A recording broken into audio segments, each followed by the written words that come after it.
Assalamualaikum warahmatullahi wabarakatuh. Perkenalkan, nama saya Arfan Ahmad Fairuz. Pada video kali ini saya akan membahas sebuah topik yang sederhana namun menarik untuk dikaji dari perspektif kimia, yaitu tentang sedotan plastik. Sedotan plastik benda kecil dengan panjang sekitar 20 cm, berat kurang dari 2 gram, dan hanya digunakan 5 hingga 10 menit untuk menikmati minuman. Setelah itu ia berakhir di tempat sampah dan terlupakan. Namun pernahkah kita bertanya, dari bahan apa sebenarnya benda ini dibuat? Apa hubungannya dengan polimer yang telah kita pelajari? Dan bagaimana dampaknya terhadap kesehatan jika terjadi kontak dengan tubuh? Melalui video ini, saya akan menguraikan 3 hal utama. Yang pertama, struktur polimer pada sedotan plastik. Kedua, interaksinya dengan tubuh dan potensi risiko kesehatan. Ketiga, dampak lingkungan yang berkaitan dengan kesehatan manusia. Mari kita mulai pembahasannya.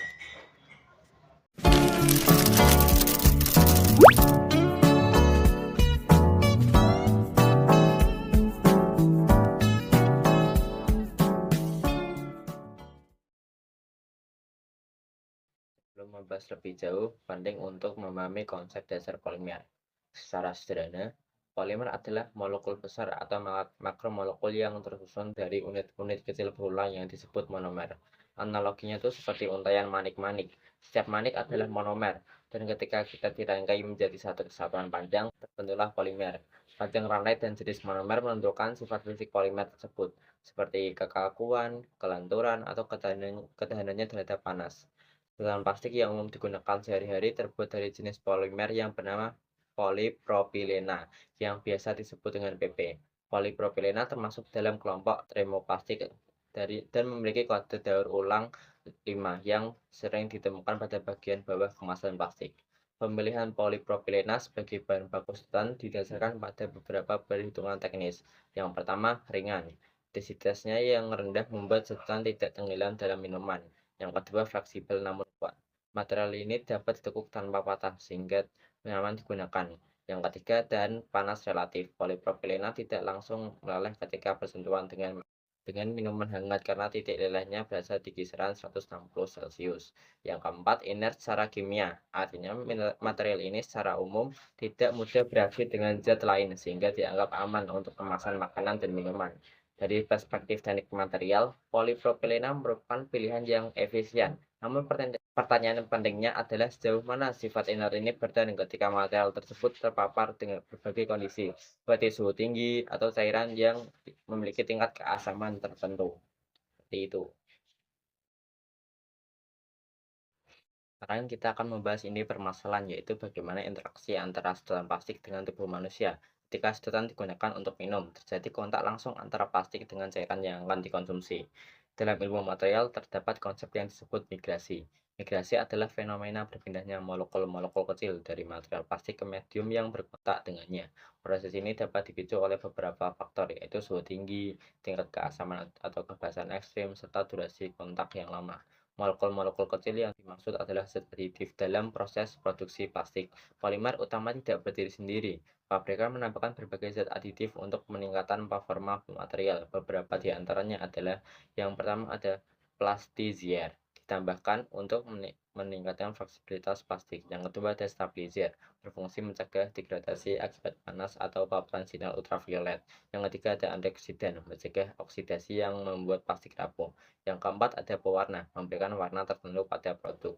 Beberapa penelitian di bidang toksikologi menyoroti potensi dampak kesehatan dari zat aditif tertentu. Sebagai contoh, beberapa jenis baktisia seperti flalat telah dikategorikan sebagai endocrine disrupting chemical atau bahan kimia pengganggu sistem hormon. Hormon berperan sebagai pembawa pesan kimiawi dalam tubuh yang mengatur berbagai fungsi, seperti pertumbuhan, metabolisme, reproduksi, dan suasana hati. Ketika zat asing meniru atau menghambat kerja hormon, sistem ini dapat terganggu. Paparan kronis atau jangka panjang terhadap bahan kimia pengganggu hormon telah dikaitkan dengan gangguan perkembangan pada anak, masalah kesuburan, meningkat risiko beberapa jenis kanker, serta gangguan metabolisme.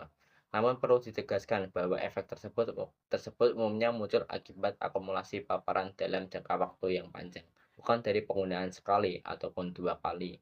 Lalu bagaimana dengan paparan panas? Secara struktural, polipropilena tidak akan meleleh pada suhu minuman panas. Namun konsep migrasi tetap berlaku. Panas tetap mempercepat pelepasan aditif meskipun plastik tidak meleleh. Oleh karena itu, penggunaan sedotan pada minuman bersuhu tinggi atau sangat asam secara berulang berpotensi meningkatkan jumlah zat yang bermigrasi ke dalam minuman.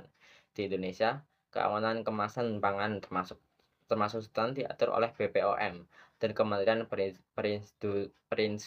Perindustrian. Produk yang beredar secara legal seharusnya telah melalui uji migrasi dan dinyatakan aman sesuai peruntukannya.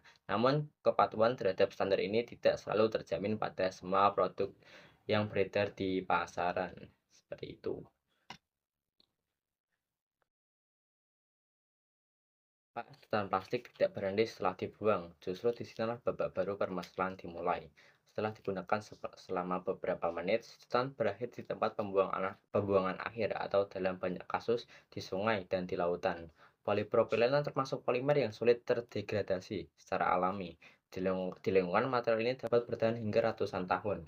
Namun paparan sinar matahari, ombak, dan abrasi fisik menyebabkan plastik mengalami fragmentasi, yaitu terpecah menjadi potongan-potongan sangat kecil berukuran di bawah 5 mm.